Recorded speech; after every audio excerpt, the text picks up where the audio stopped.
प्रिय आत्मन सप्रेम जय जीव आत्मज्ञानर साधना मनुष्य सत्यर प्रत्यक्ष अनुभव किपरि करि पारिबो।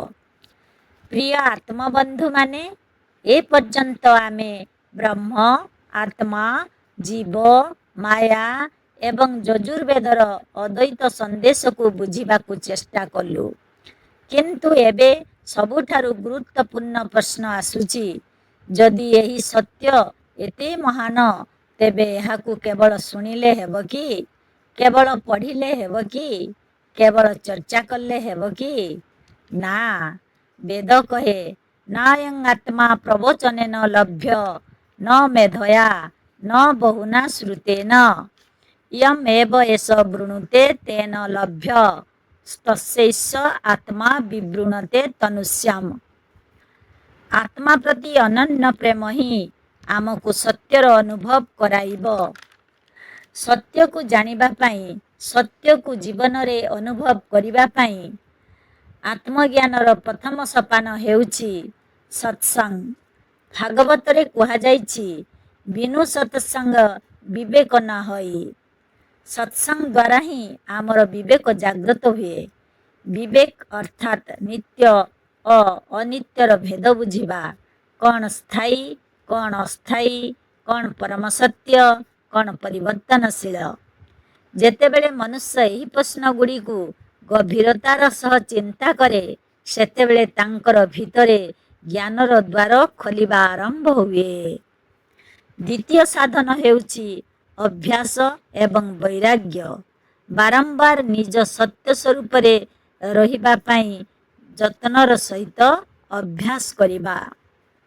वैराग्य देखा जाउथिबा शुणा जाउथिबा विषय प्रति राग न रखिबा बा आसक्ति न रखिबा, पद पदवी पाई आसक्ति न रखिबा, ख्याति अपख्याति बा जस अपजस रे विचलित न हेबा।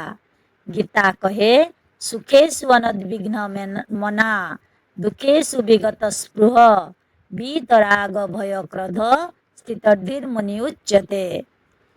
पुणी कहा जाए जगतर अस्थायी वस्तु मानंकु ताहार सत्य स्वरूप रे देखिबा। जहा आजी अछि से काली न थाई पारे, जहा मिलिछि से दिने छाड़ी जीव। जेतेबेले एही सत्य को मनुष्य स्वीकार करे, सेतेबेले तांको आसक्ति कमिबा आरंभ हुए। तृतीय साधन हेउछि मनर शुद्धि। अशांत मनरे आत्मज्ञान टिकिए रही पारे नाही, आत्मबोध होई पारे नाही।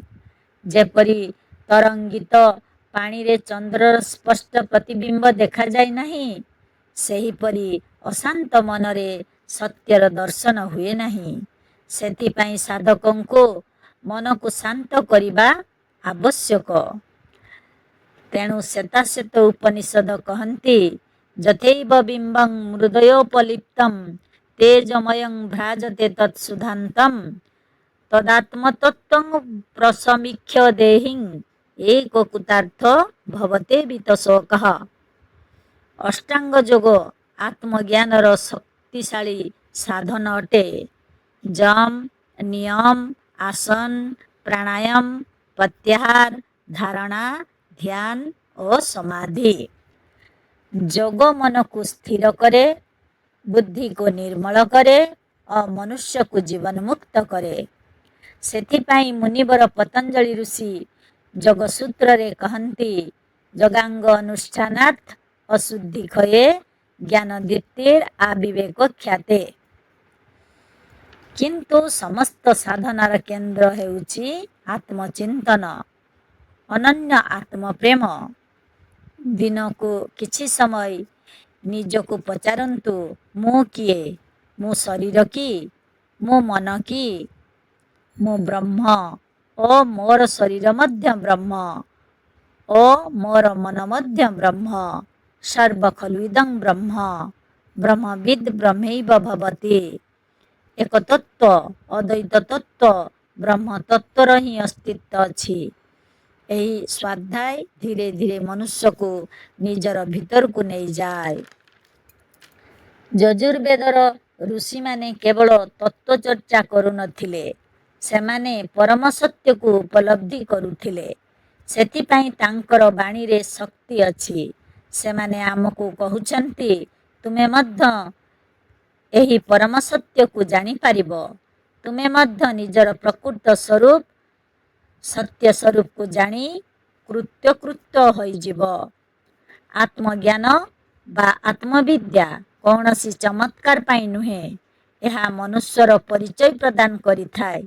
ଆତ୍ମଜ୍ଞାନରେ ଜାଗ୍ରତ ହେଲେ ଅଜ୍ଞାନ ଅନ୍ଧକାର ଦୂରୀଭୂତ ହୁଏ। ଯେପରି ସୂର୍ଯ୍ୟ ଉଦୟ ହେଲେ ଅନ୍ଧକାର ଦୂରୀଭୂତ ହେଇଥାଏ। ତେଣୁ ହେ ମାନବ, ଉଠ, ଜାଗ୍ରତ ହୁଅ, ନିଜର ପ୍ରକୃତ ସ୍ୱରୂପକୁ ଜାଣ। ଉତ୍ତିଷ୍ଠତ ଜାଗ୍ରତ ପ୍ରାପ୍ୟ ବରାନ୍ନି ବଧତୋ। ଜୟ ଜୀବ।